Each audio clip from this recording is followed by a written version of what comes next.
사람들의 마음 속에는 생각으로 가득하며 그 생각들은 창조를 일으킨다. 이것은 이해해야 할 가장 근본적인 진실 가운데 하나이다. 그대가 경험하는 모든 것은 그대가 창조한 것이다. 먼저 창조하고 다음 그것을 체험한다. 그리고 나서는 그 체험에 붙잡힌다. 그 원천이 그대 안에 있음을 모르기 때문이다. 유명한 일화가 있다. 옛날에 한 사람이 우연히 낙원에 들어갔다. 그 낙원에는 소원을 들어주는 나무가 있었다. 그 나무 밑에만 앉으면 어떤 소원이라도 금세 이루어진다. 생각이 실현되는데 조금의 틈새도 없다. 생각하면 곧 물질이 된다. 마음은 창조적이다. 그 사람은 피곤했다. 그래서 그는 소원을 들어주는 나무 아래에서 잠이 들었다. 잠에서 깨어났을 때 그는 몹시 허기짐을 느꼈다. 그래서 무심코 먹을 것이 있었으면 하고 말하자 금세 음식이 나타났다. 바로 허공 속에서 맛있는 음식이 날아왔다. 그는 얼른 먹기 시작했다. 이제 아주 흡족한 마음이 들자 다른 생각이 떠올랐다. 마실 것만 있다면 하고 말하자 금세 신선한 포도주가 나타났다. 느긋하게 포도주를 마시고 있노라니 낙원의 시원한 산들바람이 나무 그늘 아래로 불어왔다. 그는 의아해지기 시작했다. 무슨 일이지? 무슨 일이 일어나고 있는 거야? 내가 꿈을 꾸고 있나? 아니면 유령들이 나를 갖고 시험하고 있는 건 아닐까? 그러자 유령들이 나타났다. 그들은 무시무시하고 끔찍하고 혐오스러웠다.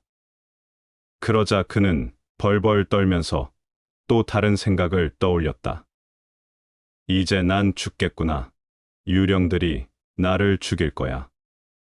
그래서 그는 죽었다.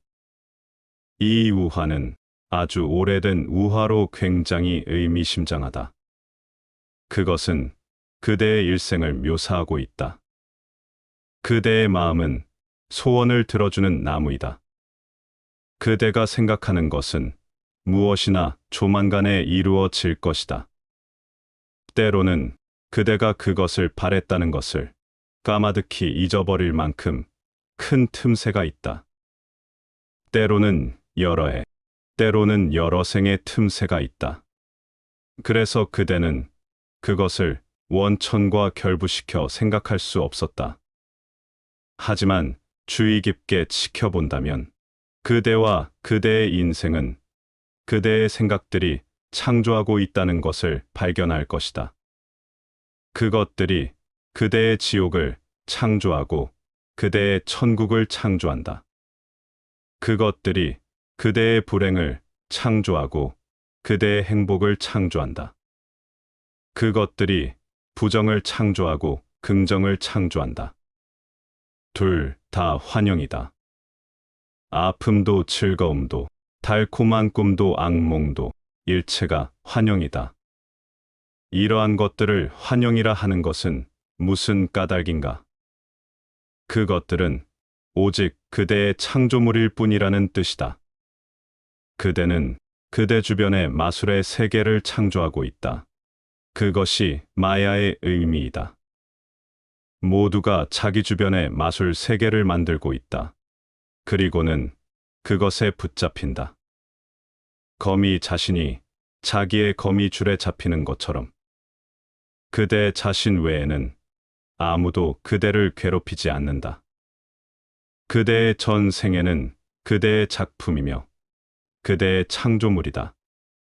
불교는 이 사실을 단호히 강조한다. 한번 이것을 이해하면 상황은 변한다. 그대는 지옥을 천국으로 바꿀 수 있다. 그것은 곧 다른 시각으로 그림 그리는 문제이다. 혹은 그대가 그토록 불행을 사랑한다면 원하는 만큼 마음이 흡족할 만큼 불행을 창조할 수 있다. 그러나 그때는 절대 불평하지 않는다. 그것은 그대의 창조이며 그대의 그림이라는 걸 아니까 타인의 책임으로 돌릴 수 없기 때문이다. 그때는 모든 책임이 그대에게 있다.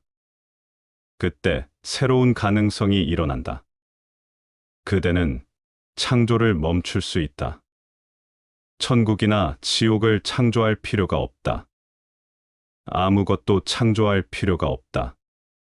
창조자는 휴식하고 은퇴할 수 있다. 그 마음의 은퇴가 명상이다.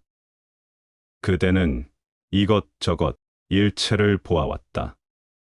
그대는 행복과 고통을 보았고, 고뇌와 연락을 보았으며, 사랑과 미움, 분노와 자비, 실패와 성공, 그 일체를 보았다. 그대는 영고 성쇠의 삶을 살았다. 이 체험은 서서히 그대가 창조자라는 사실을 자각하게 한다. 불교는 말한다. 이 핵심을 알면 그대는 깨어날 것이다. 그러면 둘 다 사라질 수 있다. 그대는 자신의 마음에 협조하지 말고 뒤로 물러나 단순히 관조자, 주시자가 되라.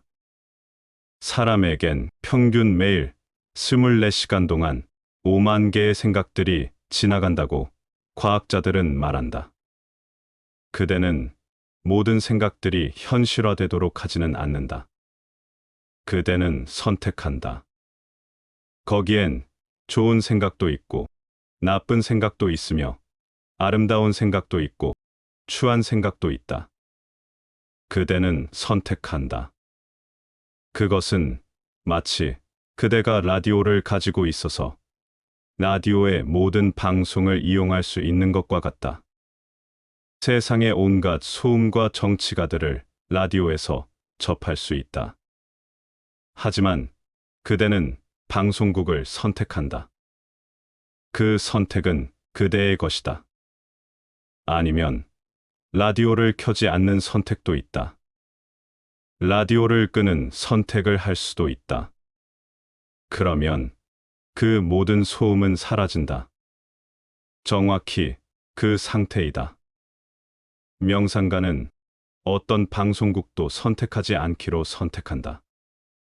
그는 그냥 라디오를 꺼버리거나 전원을 접속시키지 않는다. 모든 소음과 모든 정치가들과 모든 난센스들은 사라진다.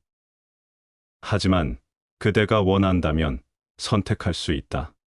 그대는 어떤 방송이라도 선택할 수 있다. 사람들은 방송국에 중독되어 있다. 항상 그가 좋아하는 방송국에 고정되어 있다. 그것이 그대 마음의 상태이다.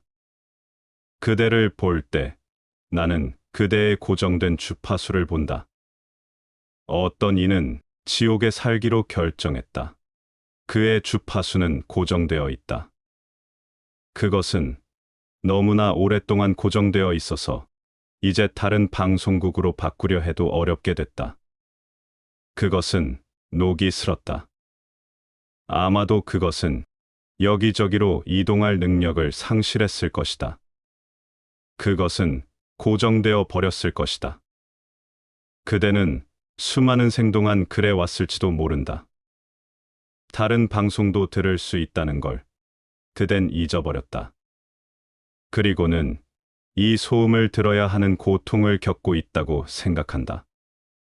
그대는 조금도 그것을 좋아하지 않는다. 하지만 어찌 하겠는가? 그대는 그것을 들어야만 한다. 사람들은 자신의 생각들에 중독되었다.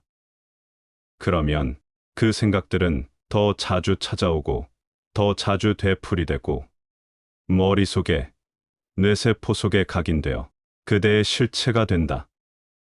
자연히 그대는 어쩔 수 없다고 생각한다. 무기력한 희생물이라고 생각한다. 불교는 말한다. 그대는 전혀 희생물이 아니다. 운명의 희생물이 아니다. 신의 희생물이 아니다. 그것들은 바로 속임수이고 계략이며 근본적인 생명의 법칙을 보지 않는 것이다. 고통스러울 때면 사람들은 구실을 되려고 애쓴다. 그럴듯한 구실을 찾을 수 있을 것이다. 어떤 이는 말한다. 이것은 신이 원하는 것이다. 당신이 어쩌겠는가? 이런 구실은 사람들을 도와준다.